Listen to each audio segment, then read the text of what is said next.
होशियारपुर नामक एक गांव में जगिया अपनी माँ पूनम के साथ रहता था। जगिया बहुत पूजा पाठ करता था। पूजा पाठ के साथ साथ जगिया का एक खेत था। उसमें वो ताजी ताजी सब्जियां उगाता और उन्हीं का सेवन करता।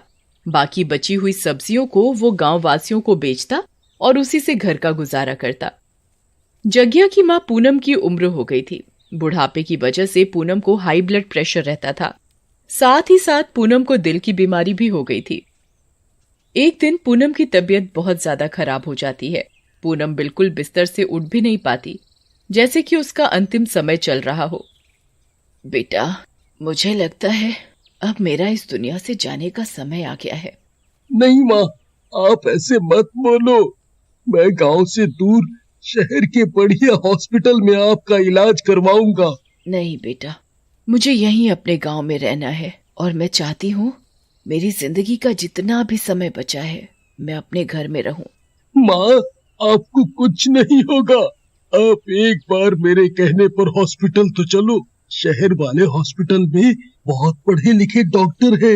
ये आपकी बीमारी का इलाज जरूर करेंगे और बहुत अच्छा करेंगे। पूनम अपनी जिद पर अड़ जाती है और हॉस्पिटल जाने के लिए साफ इनकार कर देती है। बेटा, बस मैं ये चाहती हूँ कि मेरे मरने के बाद तुम पूजा पाठ में और ज्यादा ध्यान लगाओ। तुम मुझे गांव के शमशान घाट में जलाओगे ना? जो शमशान घाट के सामने मंदिर है ना, मैं चाहती हूँ तुम उस मंदिर में पुजारी बनकर गांव वासियों की सेवा करो और भगवान की सेवा करो। मैं सामने से तुम्हें देख पाऊंगी। ठीक है माँ। जगिया अपनी माँ की बात मान लेता है।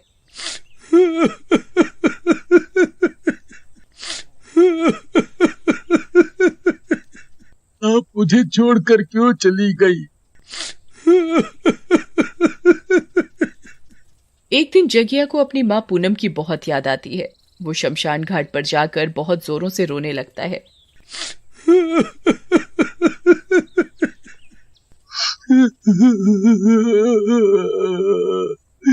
माँ, आप मुझे छोड़कर क्यों चली गई? मैं आपसे बहुत प्यार करता हूँ। जब से आप मेरे पास से दूर चली गई हो, तब से मुझे यहाँ रहना अच्छा नहीं लगता। मन करता है मैं मर जाऊं। मैं भी आपके पास आना चाहता हूँ माँ। जगिया की ये बात सुनकर जगिया की माँ पूनम उसके आगे प्रकट हो जाती है। माँ, आप मुझे छोड़कर कहाँ चली गई? मैं आपके बिना यहाँ नहीं रह पा रहा। मेरा यहाँ जीना मुश्किल है। मैं दिन रात आपको याद करता हूँ। जब से आपका देहांत हुआ है, ऐसा एक भी दिन नहीं हुआ कि मैं आपसे मिलने शमशान घाट ना आया हूँ। और एक आप है कि आप मुझसे कभी मिलती ही नहीं। हाँ मेरा बेटा, मुझे सब पता है, पर मैं तुम्हारे आगे नहीं आना चाहती थी, क्योंकि अगर मैं तुम्हारे आगे आती तो तुम्हारा मन और दुखी होगा। माँ, मुझे आप अपने पास बुला लो। मैं आपसे दूर नहीं रह सकता। अरे ये किस तरह की बात कर रहे हो बेटा? मैं चाहती हूँ तुम अब मंदिर छोड़कर अपनी शादी करो और अपने परिवार के साथ अपना आगे का जीवन व्यतीत करो। जब तुम्हारे बीवी बच्चे हो जाएंगे तब तुम्हें मेरी याद नहीं आएगी। नहीं माँ, मुझे कोई शादी नहीं करनी। मुझे बस अपने पास बुला लो। तुम चुप करो और अपनी शादी के बारे में सोचो। गांव की किसी अच्छी लड़की से अपना विवाह करो। पूनम जगिया को अपनी कसम देती है और उसे शादी करने को बोलती है। बस बेटा ये याद रखना, जब भी तुम मुझे याद करोगे मैं तुम्हारे आगे प्रकट हो जाऊंगी। जब भी तुम्हें मेरी जरूरत होगी मैं शमशान घाट वाले मित्रों के साथ मिलकर तुम्हारी मदद करूंगी। जगिया अपनी माँ से बात कर रहा होता है, तभी एक गांववासी गोलू उसको शमशान घाट में अकेले बात करते हुए देख लेता है। अरे, ये जगिया शमशान घाट में अकेले इस समय किससे अकेले अकेले बात कर रहा है? मुझे तो अब भैया डर लग रहा है। ये जगिया कहीं हम सब गांव वासियों के लिए कोई जाल तो नहीं बना रहा?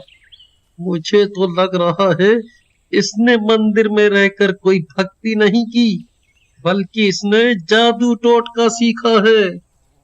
पर ये शमशान घाट में अकेले आत्माओं से बात करता है। उन्हें अपने मन की सारी बात बताता है और उनसे काम करवाता है। गोलू गांव जाकर सब गांववासियों को जगिया की बात बता देता है। अरे गोलू, तुम ये कैसी बात कर रहे हो? अगर ऐसा कुछ है तो फिर हमें जल्द से जल्द उस जगिया का कुछ करना पड़ेगा। जी मुखिया जी, हम सबकी जान खतरे में है। जगिया शमशान घाट में जाकर अकेले आत्माओं से बात करता है। इसने बहुत भयंकर जादू सीख लिया है। मुझे तो लगता है ये एक एक करके सब गांव वासियों को अपने वश में कर लेगा। तुम ही बताओ, अब हम इस जगिया का करे तो करें क्या? मुझे तो कुछ समझ नहीं आ रहा। मेरे पास एक आइडिया है। क्या? जरा हमें भी बताओ, इस जगिया के साथ क्या करना चाहिए? मुखिया जी, आप कल जगिया को अपने घर पर आने के लिए आमंत्रित कर लीजिए। जगिया भोजन के लिए आपके घर आएगा। हम सब उसे यहीं पकड़ लेंगे और उसे जान से मार देंगे। इसी में हम सबकी भलाई है। अरे गोलू, तुमने क्या मस्त आइडिया दिया है। हमें अब यही करना पड़ेगा और जगिया को बहाने से यहाँ बुलाना पड़ेगा। जी मुखिया जी, जगिया आपको गांव के मुखिया होने के नाते मना भी नहीं करेगा। अगली सुबह गांव का मुखिया शमशान घाट के सामने वाले मंदिर में जगिया को भोजन करने के लिए आमंत्रित करने के लिए जाता है, पर वो देखता है कि मंदिर में कोई नहीं है। अरे, ये जगिया किधर गया? हम सब ने कल मिलकर इतनी मुश्किल से प्लान बनाया है इस जगिया का खात्मा करने का, और ये जगिया है ही नहीं इधर। ऐसे तो हमारा प्लान चौपट हो जाएगा। अब मैं क्या करूं? तभी गांव के मुखिया को दिमाग में आता है कि कहीं जगिया शमशान घाट में जादू टोटका तो नहीं कर रहा। वो कुछ कदम आगे बढ़कर शमशान घाट की तरफ जाता है और वो जगिया को उधर ही पाता है। गोलू बिल्कुल ठीक ही कह रहा था। हमें अब जल्द से जल्द इसका कुछ करना ही पड़ेगा। मुखिया जी प्रणाम। जी बताइए, आप यहाँ कैसे? अरे जगिया, मैं तो तुम्हें देखते देखते ही यहाँ तक आ गया। मैं मंदिर गया था। मैंने वहां देखा कि तुम उधर नहीं हो। फिर किसी गांव वासी ने मुझे बताया तुम इधर हो, तो मैं इधर आ गया। बस मुखिया जी, मैं क्या बताऊं, जब से माँ का देहांत हुआ है मेरा मन नहीं लगता।